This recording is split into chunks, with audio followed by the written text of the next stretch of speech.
अर्जुन को श्वेता का फोन आता है तो वो भाग 15। अर्जुन को श्वेता का फोन आता है तो वो फोन लेकर अपने कमरे में आ जाता है। कमरे में आते ही वो फोन उठाकर बोला, कैसी है आप? श्वेता, मैं ठीक हूँ, आप बताइए, आपको कुछ जरूरी बात पूछनी थी ना? अर्जुन श्वेता को परेशान करने के मूड में था तो वो बोला, हाँ याद आया, मैं ये पूछना चाहता था कि मैं कुछ क्यों पूछूं? श्वेता बोली, मतलब? तो अर्जुन बोला, तुम ये मतलब छोड़ो, ये बताओ कि तुम रात को कितने बजे सोती हो? श्वेता थोड़ा गुस्से में बोली, मैं क्यों आपको बताऊं? अर्जुन बोला, अरे अगर मैंने फोन किया और तुम बिजी हुई तो इससे अच्छा कि मैं ये जान लूं कि तुम कितने बजे सोती हो तो मैं उस वक्त फोन करूंगा। मैं नहीं बताने वाली, श्वेता ने जोर से कहा। फिर ठीक है, एक काम करो, तुम सोने से पहले खुद ही मुझे फोन कर दिया करना, सिंपल। अर्जुन हंसते हुए बोला। श्वेता बोली, तो आप क्या ये चाहते हैं कि मैं हर रोज रात को आपको फोन करूं क्योंकि आपको मुझसे बात करनी है इसलिए? तभी अर्जुन बोला, तुम तो बड़ी ही समझदार लड़की हो। तो श्वेता बोली, और आप बड़े ही बेशर्म हैं। अर्जुन बोला, थैंक यू मेरी तारीफ करने के लिए। मैं आपकी कोई तारीफ नहीं कर रही हूँ, मैं तो आपको ताना मार रही हूँ। आपको समझ नहीं आता क्या? श्वेता गुस्से में बोली। तो अर्जुन बोला, देखो मैंने पहले ही कहा था कि मैं जैसा भी हूं तुम्हारे सामने हूं। तभी श्वेता बोली, मैं ना आपको बड़ा ही गुस्सैल और सड़ू समझ रही थी, पर आप तो एक नंबर के बेशर्म, बेहया, अकड़ू और खड़ूस इंसान हैं। अर्जुन हंसते हुए बोला, अरे मेरी और कितनी तारीफ करोगी? तुम अब बस भी करो, अब मुझे शर्म आ रही है। श्वेता गुस्से से बोली, आप ना सच में एक नंबर के बेशर्म हैं, बेशर्म। तो अर्जुन बोला, अब मेरी तारीफ के पुल बांधना बंद भी कीजिए, मिस सुपरफास्ट। श्वेता झट से बोली, ये मिस सुपरफास्ट कौन है? तुम? और कौन? अर्जुन हंसते हुए बोला। श्वेता गुस्से में बोली, क्या आपकी हिम्मत कैसे हुई मेरा ये नाम रखने की? तभी अर्जुन बोला, अच्छा तुम मुझे सड़ू बुलाओ तो चलता है, पर मैं अगर तुम्हें मिस सुपरफास्ट बुलाऊं तो नहीं चलता? ये तो सरासर नाइंसाफी है। तभी श्वेता बोली, यू नो व्हाट, मुझे ना आपसे कोई बात ही नहीं करनी है, मैं फोन रख रही हूं। तो अर्जुन बोला, अरे नहीं, मैं तुम्हें अब से श्वेता ही बुलाऊंगा, तुम बस फोन मत रखना। श्वेता बोली, ठीक है। Arjun, thank you. Shweta, thank you किस लिए? अर्जुन, मेरी बात मानने के लिए। श्वेता बोली, मैंने कब आपकी बात मानी? तो अर्जुन बोला, अभी तो तुमने हाँ कहा ना कि तुम खुद मुझे फोन करोगी। तभी श्वेता बोली, वो तो मैंने बस आपकी बात दोहराई कि मैं आपको फोन करूंगी। अर्जुन, नहीं, आपने हाँ कहा था। श्वेता, मैंने नहीं कहा। तो अर्जुन बोला, देखो तुमने हाँ कहा है तो बस हो गया, गुड नाइट, बाय। श्वेता कुछ बोल पाती, तब तक अर्जुन फोन कट चुका था। अर्जुन अपने बेड पर लेटते हुए बोला, दिल को सुकून मिलता है तुम्हारी आवाज सुनकर। वही श्वेता अपने घर में अपने बेड पर लेटते हुए खुद से ही बड़बड़ाई, बड़े ही अजीब इंसान है ये, मतलब इतना बेशर्म कैसे हो सकता है कोई? पर जैसे भी है अच्छे हैं। अब तो तू तैयार हो जा श्वेता, कल से इनकी ये उटपटांग बातें सुनने के लिए। इतना कहकर वो भी सो गई। अगले दिन अर्जुन उठा तो देखा कि 9 बज रहे थे। आज की सुबह उसके लिए बहुत ही अच्छी थी, क्योंकि वो शाम को श्वेता से बात करेगा। वो बहुत खुश था। वो अब बस शाम होने की राह देख रहा था। उसने त्रिपाठी को भी उसकी सही जगह पहुंचा दिया था। वही श्वेता भी अपने कामों में बिजी थी। पूरा दिन अच्छे से गुजर गया। रात में अर्जुन ने जल्दी से अपना खाना खाया और अपने कमरे में चला गया। श्वेता ने भी खाना खाया और अपने कमरे में जाने ही वाली थी कि तभी उसकी माँ का फोन आ गया। उसकी माँ ने जो कहा उसे सुनकर श्वेता हैरान रह गई। उसने बात करके फोन रख दिया। श्वेता ने अक्षत की तरफ देखा तो वो बोला, देखो दी, इस बार मैं आपकी कोई भी मदद नहीं करूंगा। दी, मुझे भी लगता है कि माँ ने सही फैसला लिया है, एक बार मिलके तो देखो। श्वेता ने कुछ नहीं कहा और वो बेमन से अपने कमरे में चली गई। वो अपने कमरे में बैठकर सोचने लगी कि तभी अर्जुन का फोन आ गया। श्वेता ने फोन उठाया और बोली, जी कहिए। अर्जुन को कुछ गड़बड़ लगी तो वो बोला, क्या हुआ, तुम कुछ परेशान लग रही हो। श्वेता बोली, नहीं कुछ नहीं, आप बताइए क्या कर रहे हैं और आपका आज का दिन कैसा रहा। तो अर्जुन बोला, अच्छा था, तुम्हारा दिन कैसा था मिस सुपरफास्ट। श्वेता बोली, ठीक ही था। अर्जुन समझ गया था कि कुछ तो गड़बड़ है। वो श्वेता से बड़े ही अपनेपन से बोला, देखो मुझे पता है तुम परेशान हो, तो प्लीज मुझे बताओ क्या बात है।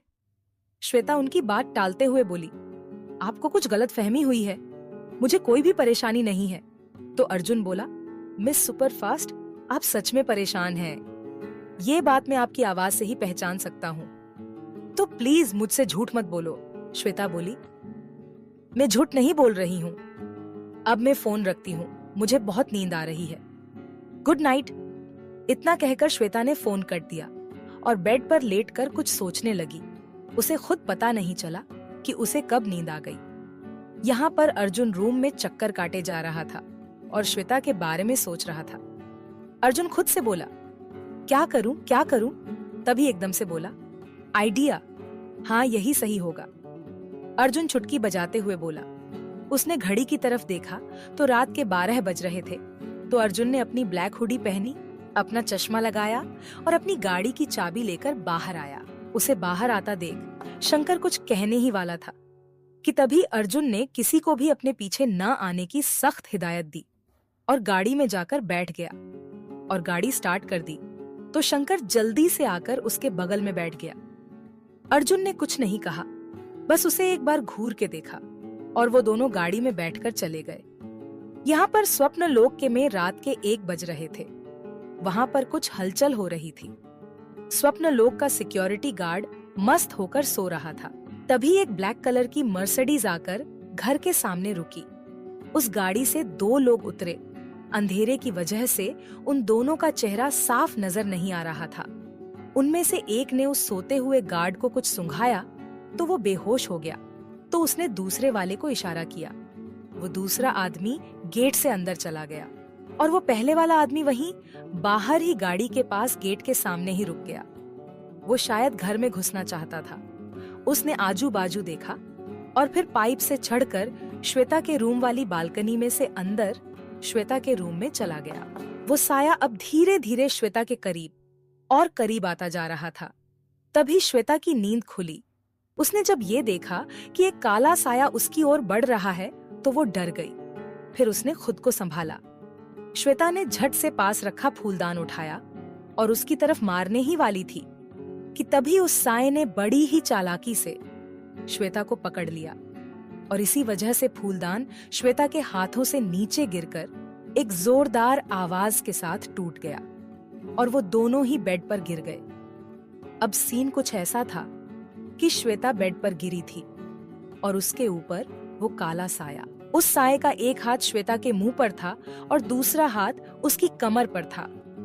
श्वेता अपने आप को छुड़ाने के लिए छटपटा रही थी, पर जब उसकी नजर उस साये के नजर से मिली तो उसने छटपटाना बंद कर दिया। वो उसकी आंखों में खो सी गई। तभी दरवाजे पर दस्तक हुई और वो दोनों होश में आए और एक दूसरे से अलग होकर खड़े हो गए। दरवाजे के बाहर अक्षत दरवाजा पिट रहा था। ये सुनते ही श्वेता ने उस साये को जल्दी से दरवाजे के ही पीछे छिपाया। होश में आए और एक दूसरे से अलग होकर खड़े हो गए। दरवाजे के बाहर अक्षत दरवाजा पिट रहा था। ये सुनते ही श्वेता ने उस साये को जल्दी से दरवाजे के ही पीछे छिपाया और खुद को नॉर्मल करते हुए दरवाजा खोला और नींद में होने की एक्टिंग करते हुए बोली, क्या हुआ गधे? अक्षत थोड़ी परेशानी से बोला। दीदू आप ठीक हो? श्वेता ने अब तक पूरा दरवाजा नहीं खोला था। उसने बस उतना ही दरवाजा खोला था जितने से वो बाहर सबको देख सके। वो बोली, मुझे क्या हुआ है? मैं तो एकदम ठीक हूँ। अक्षत जरा फिक्र के साथ ही बोला। तो फिर वो आवाज क्या था? श्वेता फूलदान की तरफ इशारा करते हुए बोली, वो नींद में मेरा हाथ लग गया तो गिरकर टूट गया। अक्षत शक भारी निगाहों से श्वेता को देखते हुए बोला, आप सच कह रही हैं दी? श्वेता चेहरे पर एक जबरदस्ती वाली मुस्कान लाते हुए बोली, हाँ, और अब तू जा यहाँ से, सोने दे मुझे, बहुत नींद आ रही है। अक्षत ये समझने की कोशिश कर रहा था कि आखिर श्वेता के दिमाग में चल क्या रहा है। वो बोला, मुझे तो लगा था कि वो न्यूज सुनकर आपकी नींद ही उड़ गई होगी। श्वेता बोली, इसलिए बड़ी ही मुश्किल से नींद आई है मुझे। चल अब तू जाकर सो जा और मुझे भी सोने दे। इतना कहकर श्वेता ने दरवाजा उसके मुंह पर बंद कर दिया। श्वेता ने फिर दरवाजा अंदर से बंद कर लिया और उसने देखा तो वो काला साया दरवाजे के पीछे नहीं था। तो वो घबरा कर इधर उधर देखने लगी तो उसके सामने ही वो काला साया उसके बेड पर बड़े ही आराम से बैठा था। वो उसके पास आई और गुस्से से बोली, इतनी रात को यहाँ क्यों आए हो? कौन है वो जो श्वेता के रूम में यूं घुस गया है? जानने के लिए सुने अगला भाग। बोला, राम राम। भाग 16। श्वेता थोड़े गुस्से से बोली, इतनी रात को यहाँ क्या क्यों आए? अभी भी वो साया बस उसे मुस्कुराते हुए देख रहा था। उसने अपनी हुडी उतारी और श्वेता की ओर बढ़ने लगा तो श्वेता पीछे जाते हुए जरा घबराते हुए बोली, ये आप क्या कर रहे हैं और इतनी रात को मेरे कमरे में क्यों आए हैं? वो साया अपनी चुप्पी तोड़ते हुए बोला, तुम्हारी परेशानी जानने के लिए। श्वेता पीछे जाते हुए बोली, मैं परेशान नहीं हूँ, आप प्लीज यहाँ से जाइए। वो साया अभी भी बस मुस्कुराए जा रहा था। वो अब श्वेता के बिल्कुल करीब आ गया। उसने श्वेता को उनकी कमर से पकड़कर अपने करीब किया और उसे देखने लगा। श्वेता उससे खुद को छुड़ाने की कोशिश करने लगी, पर जैसे ही उसकी नजर उस साए की समंदर जितनी गहरी नीली आंखों से मिली, वो एक बार फिर उसमें खो सी गई। उसने छटपटाना बंद कर दिया तो उस साए ने उसे छोड़ दिया और उसे अपने साथ बेड तक लेकर आया और उसे बेड पर बिठा दिया और वो खुद उसके पैरों के पास बैठ गया और बोला, तुमने मुझे अपना दोस्त माना है ना, तो फिर मुझसे अपनी परेशानी शेयर करने में क्या हर्ज है? श्वेता अब बस उसे देख रही थी। उसने उसके हाथ को अपने हाथ में लेते हुए कहा, अर्जुन जी, ऐसा कुछ भी नहीं है। अर्जुन बड़े ही अपनेपन से बोला, तुमने मेरी परेशानी में मेरा साथ दिया तो अब ये मेरा फर्ज है कि अब मैं तुम्हारी मदद करूं। तो अब मुझे बताओ कि बात क्या है? श्वेता उसे समझते हुए बोली, देखिए, ऐसा कुछ भी नहीं है, आप खामखा परेशान हो रहे हैं। रात बहुत हो चुकी है, आप घर जाइए। अर्जुन अब समझ चुका था कि श्वेता उसे कुछ नहीं बताएगी। पर अर्जुन जी तो ठहरे अर्जुन जी। ये सुनते ही वो खुद ही मन में बोला, तुम ऐसे नहीं मानोगी, अब उंगली टेढ़ी ही करनी पड़ेगी। इतना सोचते ही अर्जुन उठा और बेड पर बैठ गया। वो बड़े ही आराम से बोला, जब तक तुम मुझे ये नहीं बताती कि तुम परेशान क्यों हो, मैं यहाँ से नहीं जाऊंगा। श्वेता अब थोड़े गुस्से में आ गई थी। एक तो वो पहले से ही परेशान थी और ऊपर से अर्जुन भी अब अपनी बात पर अड़ा था।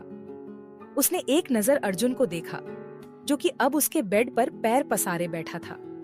वो बोली, देखिए अर्जुन जी, आप अभी के अभी मेरे कमरे से बाहर जाइए, नहीं तो मैं चिल्लाऊंगी और सबको जमा कर लूंगी। ये सुनते ही अर्जुन हंसने लगा।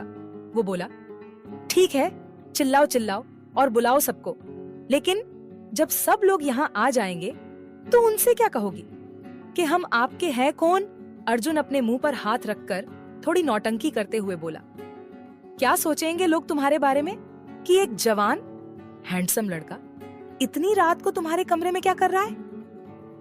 अर्जुन अपने दोनों हाथों से अपने कान और गालों को लगाते हुए बोला, राम राम। अब श्वेता अर्जुन को गुस्से से देखने लगी, पर कहीं ना कहीं अर्जुन सही कह रहा था।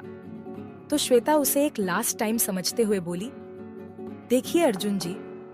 श्वेता इससे आगे कुछ कहती कि तभी अर्जुन बोला, देखो नहीं, सुनो, तुम मेरी दोस्त हो और इसीलिए अब जो तुम्हारी प्रॉब्लम है वो अब मेरी प्रॉब्लम। तो अब देर मत करो, जल्दी बताओ। अब श्वेता के पास कोई रास्ता भी नहीं था, क्योंकि जब तक वो अर्जुन को नहीं बताएगी तब तक अर्जुन यहाँ से जाएगा भी नहीं।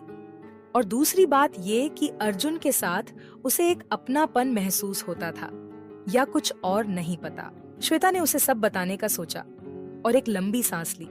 वो उसके पास बैठी और बोली, मेरे माँ पापा ने मेरे शादी के लिए एक लड़का देखा है और उस लड़के से अकेले में मिलने के लिए उन्होंने मुझे कल कॉफी शॉप में बुलाया है।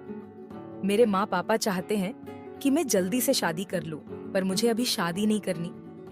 पर मैं अपने माँ पापा को माना भी नहीं कर सकती। पहले जो लड़के मुझे देखने आए थे ना, उनको मैंने किसी तरह शादी के लिए ना कहने पर मजबूर कर दिया। जब अर्जुन ने सुना कि श्वेता के माँ पापा उसकी शादी करवाना चाहते हैं और उन्होंने उसके लिए एक लड़के को भी देखा है, तो उसके दिल की धड़कनें जैसे रुक सी गईं। पर जब श्वेता ने कहा कि वो ये शादी नहीं करना चाहती, तब उसे थोड़ी राहत मिली। तभी श्वेता ने उसकी तरफ देखा और बोली, पर वो लड़का बड़ा ही अजीब है। अर्जुन हैरानी से बोला, अजीब है मतलब? श्वेता मुंह बनाते हुए बोली, वो मैंने बहुत कोशिश की कि वो शादी के लिए ना कहे, पर वो तो कुछ सुनने के लिए तैयार ही नहीं है। मैंने तो यहाँ तक कहा कि मैं किसी और से प्यार करती हूँ, तो वो कहने लगा कि मुझे उससे मिलवाओ। अर्जुन ने ये सुना तो इसे फिर झटका लगा कि श्वेता किसी से प्यार करती है, और अर्जुन ने खुद को संभाला और बोला, तो मिलवा दो ना अपने बॉयफ्रेंड से, उसे इसमें क्या प्रॉब्लम है? श्वेता बेबस भरी नजरों से उसे देखते हुए बोली, कैसे मिलवाओ, जबकि मेरा कोई बॉयफ्रेंड ही नहीं है। तो फिर कैसे मिलवाऊं, आप ही बताइए। मैं तो अभी भी सिंगल ही हूं। मेरा तो अब तक एक क्या आधा भी बॉयफ्रेंड नहीं है। कि सुनते ही अर्जुन का मन नाचने को कर रहा था। उसने झट से श्वेता को गले लगाया और वो खुश तो बहुत था, पर अभी उसके दिमाग में कुछ और भी चल रहा था। वो बोला, बस इतनी सी बात के लिए परेशान हो रही थी। अर्जुन के गले लगाते ही श्वेता अपनी जगह पर जम सी गई। ये दूसरी बार अर्जुन ने उसे यूं गले लगाया था। श्वेता को अर्जुन को ये सब बताकर उसे बहुत अच्छा लग रहा था, जैसे कि उसे कोई चाहिए था जिससे वो अपनी दिल की बात कह सके। उसका मूड अब अच्छा था, तो श्वेता बस इतना बोली, क्या आप अपनी शर्म कहीं बेच के आए हैं? इतना सुनते ही अर्जुन उससे अलग हुआ और वो कुछ सोचते हुए उसका मूड ठीक करने के लिए बोला, देखो मैं बहुत ही शरीफ इंसान हूँ, समझी तुम? ये सुनते ही श्वेता बोली, अच्छा कौन सा शरीफ आदमी रात के 1 बजे किसी लड़की के कमरे में यूं चोरी छुपे पाइप से चढ़कर बालकनी से चोरों की तरह घुसता है? अब आपको मेरी परेशानी पता चल गई है ना, तो कृपा करके यहाँ से प्रस्थान कीजिए, श्रीमान अर्जुन जी। अर्जुन ने अपना एक हाथ ऊपर उठाया और बोला, अवश्य। इतना कहते ही अर्जुन जोर से हंसने लगा, तो श्वेता ने झट से उसके मुंह पर हाथ रख दिया। अब वो दोनों बेहद पास थे, इतने की श्वेता की सांस अर्जुन को अपने चेहरे पर महसूस हो रही थी। अर्जुन बस श्वेता को देख रहा था। श्वेता उसके बेहद करीब थी। वो अपने होठों पर उंगली रखते हुए उसे चुप रहने का इशारा करते हुए बोली, धीरे बोलो, कोई आ जाएगा। अर्जुन तो बस उसे देखे जा रहा था। श्वेता को एहसास हुआ कि वो अर्जुन के कुछ ज्यादा ही करीब है, तो उसने झट से अपना हाथ उसके मुंह से हटा दिया और बोली, जाइए, बहुत रात हो गई है। अर्जुन के दिमाग में कुछ चल रहा था। उसने कुछ नहीं कहा, बस हाँ में अपना सिर हिलाया और बालकनी की ओर बढ़ने लगा, तो श्वेता ने उसे रोक लिया। वो बोली, रुकिए, आप आ तो गए, पर अगर वहां से ही जाएंगे तो आपको शायद लग जाए। 1 मिनट मेरे पीछे आइए। इतना कहकर श्वेता ने अपने रम का दरवाजा धीरे से खोला और पहले जाकर अक्षत के रूम को बाहर से बंद किया। फिर धीरे धीरे अर्जुन को लेकर बाहर आई। वो गेट के पास आई तो देखा शंकर भी वहीं गाड़ी के पास खड़ा है, पर उसे वॉचमैन भी दिखा तो वो रुक गई। अर्जुन उसके पीछे ही था। उसने उसे देखा तो वो समझ गई कि श्वेता क्यों रुकी है। उसने उसके कंधे को पकड़ा और बोला, वो बेहोश है तो डोंट वरी। वो दोनों ही गेट के पास आ गए। वहां शंकर को देखकर श्वेता बोली, तो आप भी हैं इनके साथ? अच्छा है। तभी अर्जुन बोला, ये शंकर है, मेरा सबसे खास आदमी और मेरा दोस्त। शंकर अभी भी बस अर्जुन और श्वेता को देख रहा था, तो श्वेता बोली, क्या हुआ शंकर जी, आप कुछ बोल क्यों नहीं रहे? ये सुनते ही शंकर बोला, जी आप मुझे शंकर जी नहीं बस शंकर ही कहिए, जैसे भाई कहते हैं। श्वेता अर्जुन को देखते हुए बोली, आपके भाई एक नंबर के बेशर्म है, इसीलिए वो कहते हैं। पर मैं तो आपको शंकर जी ही कहूंगी। ये सुनते ही शंकर के चेहरे पर एक मुस्कान आ गई। वो बोला, ठीक है। श्वेता इधर उधर देखते हुए बोली, मुझे लगता है अब आपको जाना चाहिए। अर्जुन श्वेता की तरफ मुड़कर एक शैतानी मुस्कान के साथ बोला, तुम टेंशन मत लो, सब ठीक होगा। श्वेता उसे देखते हुए बोली, चल क्या रहा है आपके दिमाग में? अर्जुन मुस्कुराते हुए बोला, जस्ट वेट एंड वॉच। इतना कहकर वो गाड़ी में बैठने ही वाला था कि तभी वो दौड़कर आया और श्वेता से बोला, वो देखो चांद। ये सुनकर श्वेता उस ओर देखकर कुछ बोलती कि तभी अर्जुन ने उसके गालों पर जोरदार किसी किया और वहां से जल्दी से भागकर गाड़ी में बैठ गया और शंकर से बोला, जल्दी से गाड़ी स्टार्ट करो, नहीं तो ये फिर से शुरू हो जाएगी। जब अर्जुन ने उसके गालों पर किस किया तो श्वेता अपनी जगह पर जम सी गई थी, पर फिर खुद को संभालते हुए बोली, मैं आपको छोड़ूंगी नहीं। अर्जुन ने जिस गाल पर किस किया था उस गाल पर हाथ रखकर मुस्कुरा रही थी। फिर वो अपने रूम में जाकर सोचने लगी कि कल क्या होगा, पर उसे अर्जुन की कही बात याद आ गई, तुम टेंशन मत लो, सब ठीक होगा। ये याद आते ही उसके चेहरे पर एक मुस्कान तैर गई और फिर थोड़ी देर बाद वो सो गई। यहाँ अर्जुन बहुत ही खुश था। तभी शंकर बोला, क्या हुआ भाई? भाभी ने कुछ बताया कि वो परेशान क्यों थी? अर्जुन ने उसे सब कुछ बता दिया। सब सुनने के बाद शंकर बोला, भाई अब क्या करेंगे? ये सुनकर अर्जुन मुस्कुराते हुए बोला, तू बस वही कर जो मैं कहता हूं। इसके आगे दोनों चुप हो गए और वो दोनों घर पहुंच गए। अर्जुन अपने कमरे में चला गया। अर्जुन भी सुबह के बारे में सोचकर मुस्कुराते हुए सो गया। अब जानना ये है कि आखिर कल की सुबह क्या नया गुल खिलाती है। आखिर क्या चल रहा है अर्जुन के दिमाग में, जानेंगे अगले भाग में।